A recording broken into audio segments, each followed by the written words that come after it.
Hello my dear friends and welcome back to another Star Wars news update. Just 6 days to go until the Book of Boba Fett drops and everything gets underway leading up to 2022 where we have so much Star Wars content. So today my dear friends, there isn't too much to report on, but there is one massive tease given by Robert Rodriguez in a new interview. When speaking with the Austin Chronicle, he started by reflecting on his episode of The Mandalorian Season 2, The Tragedy, before divulging some new information for the Book of Boba Fett. So prior to this interview, we all knew that the footage we've seen so far for the Book of Boba, in terms of teasers and trailers, were taken from the first half of the episodes. But now, Rodriguez went a step further and stated that the trailer footage is taken from the first 15 minutes of episode 1, so it's not taken from episodes plural, it's taken from the opening episode and the first 15 minutes of it at that. And you know that it can only mean one thing, that everything afterwards is going to be a major surprise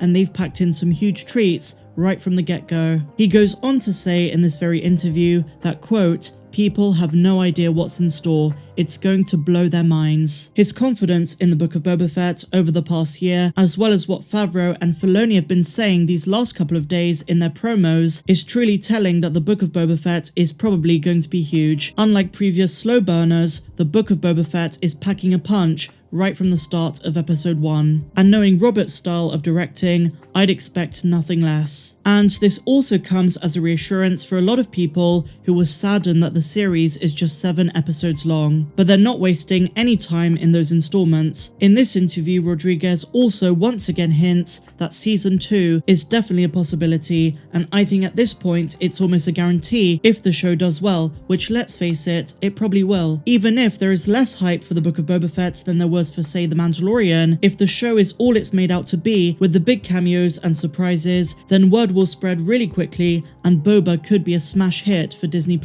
Which brings me on to my next point. For a show of this magnitude, based around such a huge legacy character, I'm sure episode 7, the final episode, is going to finish on a huge cliffhanger. One of the biggest we've had in a while. They would be very smart to do this to ensure that fans are hungry for that second season. And while we've been hearing it's connected to The Mandalorian Season 3, because fundamentally the Book of Boba Fett is a Mandalorian spin-off, having Boba do his own thing for an extra season, before then reconnecting with Din, would probably be the direction that makes the most sense. Even though they're saying that every episode is going to be packed with surprises, at the end of the day, my dear friends, it's still only 7 episodes, which is not much to explore a character with so much history and connections across the galaxy's underworld. In my humble opinion, 2 seasons makes the most sense for the Book of Boba, and finishing this upcoming season on a cliffhanger, which will be on February the 9th, would be incredible, and Robert Rodriguez, with the help of Bryce Dallas Howard, Dave Filoni and Jon Favreau, is the guy to make that happen. When you look at the people who worked on the Book of Boba Fett,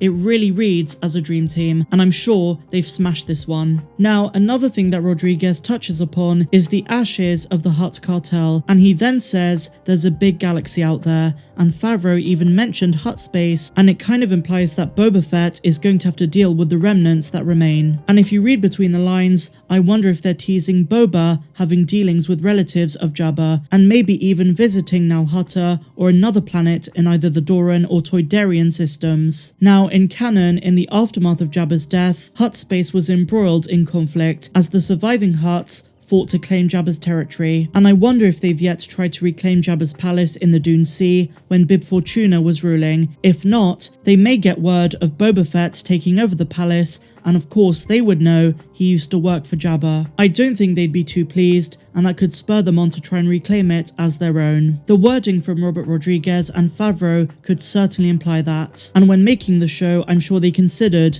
the surviving Hutts. Jabba's imprint on the underworld is still very much a potent force. He may be dead, but we've heard Boba say time and time again that Jabba ruled with fear, and I doubt anyone's forgotten that. So that is pretty much all of the recent updates, my dear friends. Go and check out yesterday's video for more news. I cover everything that comes out as it comes out, so do subscribe if you're brand new. I'm Star Wars Meg. May the Force be with you always.